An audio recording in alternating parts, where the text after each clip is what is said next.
যে কেউ যদি নিজের নামের শেষে মাদানি লাগায়, তাহলে এটার মধ্যে কোনো অভিযোগ কেউ করে না। যে বলে কেউ যদি তার নামের শেষে মাদানি লাগায়, কেউ এটার উপর অভিযোগ করে না। কেউ যদি আল আজহার পড়ে এসে তার শেষে আল আজহারি, হ্যাঁ, আল আজহারি, মিজানুর রহমান আজহারি, আজহারি লাগায়, তখন সেখানে মানুষের কোনো আপত্তি থাকে না। কিন্তু যখন মানুষ দেওবন্দে পড়ে এসে কাসিমি অথবা দেওবন্দি লাগায়, তখন মানুষ এটার উপর খুবই বড় ধরনের অভিযোগ তুলে বসে।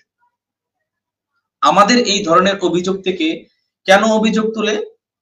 আসলে নিজের পরিচয় জানা নেই। দেখুন, আল আজহার কত বছর আগে, ৮-৯০০ বছর আগে আল আজহার। এতটা সত্ত্বেও আপনার বিভিন্ন পৃথিবীর কোনায় কোনায় যান, আল আজহারের তাদের আদর্শ, তাদের মদর্শ আপনি কোনায় কোনায় পাবেন না। কিন্তু আপনি পৃথিবীর যে কোনায় যান, আশা করা যায় দেওবন্দের ছাত্র, দেওবন্দের মাসলাকটা আপনি সব জায়গায় পাবেন। আপনি আমেরিকা যান, রাশিয়া যান, চীনে যান, আপনার পৃথিবীর আরব, অনারব, ইউরোপ, আপনি যেখানেই যান আপনি দেওবন্দের ছাত্র পাবেন।